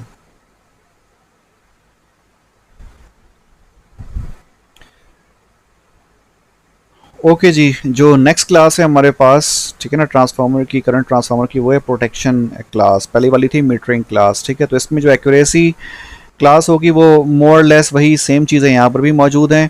हमारे पास प्राइमरी और सेकेंडरी करंट का रेशियो है, ठीक है। और क्या कहते हैं, जो एक्यूरेसी पावर है इसकी वो वही 15 वोल्ट एम्पियर है। बस यहाँ पे जो प्रोटेक्शन क्लास के तौर पे यहाँ पे P का सिंबल इस्तेमाल होता है, ठीक है ना। और ये 5P और ये 10 जो है हमारे पास वो सेफ्टी फैक्टर है। तो यहाँ पे अलग से सेफ्टी फैक्टर डिफाइन नहीं किया गया है, यहाँ पर एक्यूरेसी क्लास के साथ ही सेफ्टी फैक्टर जो है वो मेंशन किया हुआ है। ओके, तो ये 5P है। अब ये zero sequence protection, differential protection और impedance relay, ampere metric protection, these are different kinds of protection है जो कि आपने अपने प्रोटेक्शन के सब्जेक्ट में होपफुली पढ़ा हुआ होगा। तो वहाँ पर जब हम CT इस्तेमाल करते हैं तो जो ज़ीरो सीक्वेंस प्रोटेक्शन है वहाँ पर हम सिर्फ 5P वाला इस्तेमाल करते हैं। मींस यहाँ पर एक्यूरेसी जो है यहाँ पे जो डेविएशन है, जो एरर है वो बेसिकली कम है। और इस केस में हमारे पास 5P से लेकर के 10P तक का है, ठीक है, कि यहाँ पे एरर ज़्यादा हो सकता है। तो ये इस बड़ी रेंज के क्या कहते हैं, वेरिएशन को ये टैकल कर सकता है। एनीवेज, तो इसको देख लीजिएगा, बाकी इसमें कुछ खास इतना है नहीं। I just wanted to mention the protection classes, ठीक है ना। तो एक्यूरेसी क्लास हो गया, हमने देख लिया। और इसके अलावा हमने मीटरिंग क्लास भी थोड़ी बहुत देख ली है किस तरह से होता है, थोड़ा बहुत आइडिया हमें हो गया है। ओके जी, other factors to select current transformers, जो दूसरे फैक्टर्स हैं जो कि करंट ट्रांसफार्मर की सिलेक्शन में काम आते हैं, उसमें सबसे पहला क्या, determine that the primary range of the current transformer encompass the application requirement, ठीक है। जो प्राइमरी रेंज होगी वो हमारी एप्लीकेशन रिक्वायरमेंट के मुताबिक होना चाहिए। लोअर और स्पेशलाइज्ड रेशियोज में B obtained by adding primary and secondary turns, ठीक है। और जो लोअर या फिर लोअर रेशियोज जो हैं वो हासिल हो सकती हैं हमें by adding primary and secondary turns, ठीक है ना। कि अगर हम सेकेंडरी और जो मतलब जो हमारे पास प्राइमरी टर्न था ना वो हम अगर बढ़ा दें तो उससे हमारे पास जो रेशियो होगा वो कम या फिर ज़्यादा हो सकता है। हमने देखा था पीछे हमने टर्न्स कम या ज़्यादा किए थे प्राइमरी टर्न्स, तो उससे हमारे पास जो रेशियो था वो चेंज हो रहा था। Select the proper window size और slightly larger to fit primary conductor, ठीक है ना। जब हम ट्रांसफार्मर सेलेक्ट करेंगे तो डेफिनेटली जो कंडक्टर होगा वो उसके साइज़ के हिसाब से होना चाहिए। तो आमतौर पे जो विंडो साइज़ होता है सेकेंडरी का वो थोड़ा बड़ा होना चाहिए ताकि जो प्राइमरी कंडक्टर है वो उसमें आसानी से फिट हो सके। Determine the usual application of current transformer that best suits the application for which it is intended, ठीक है ना। तो जो यूजुअल एप्लीकेशन होगी करंट ट्रांसफार्मर की वो हमें पहले पता होनी चाहिए ताकि जो हमारा एप्लीकेशन है उसके हिसाब से जो है हम अपना करंट ट्रांसफार्मर वो इस्तेमाल या चूज़ कर सकें। ज़ाहिर सी बात है फिर हम जो प्रोटेक्शन क्लास होगी, ठीक है ना, या जो मीटरिंग क्लास होगी या सेफ्टी फैक्टर होगा वो उसी हिसाब से फिर हम चूज़ करेंगे। If the application requirements are not fully defined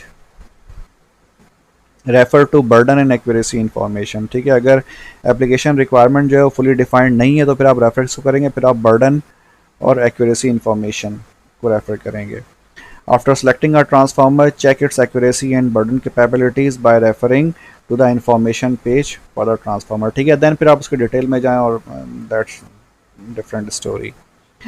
anyways, now this is the difference between the CVT and the PT, ठीक है। अच्छा जी, ये capacitive voltage transformer potential transformer के दरमियान का डिफरेंस है। तो ये हमने शुरू में पढ़ा था capacitive voltage transformer, if you remember. तो इसकी डिटेल है सारी उसमें, और जो एक नॉर्मल पोटेंशियल ट्रांसफार्मर होता है उसका डिफरेंस मौजूद है। तो ये आप लोग खुद देख लीजिएगा, ठीक है। इसमें कुछ खास बताने वाला है सच है नहीं। Okay, our topic of current transformer ends here. कोई क्वेश्चन हो तो फिर आप वो मुझसे पूछ सकते हैं फिर क्लास में इंशाल्लाह, ठीक है। ओके जी, थैंक यू।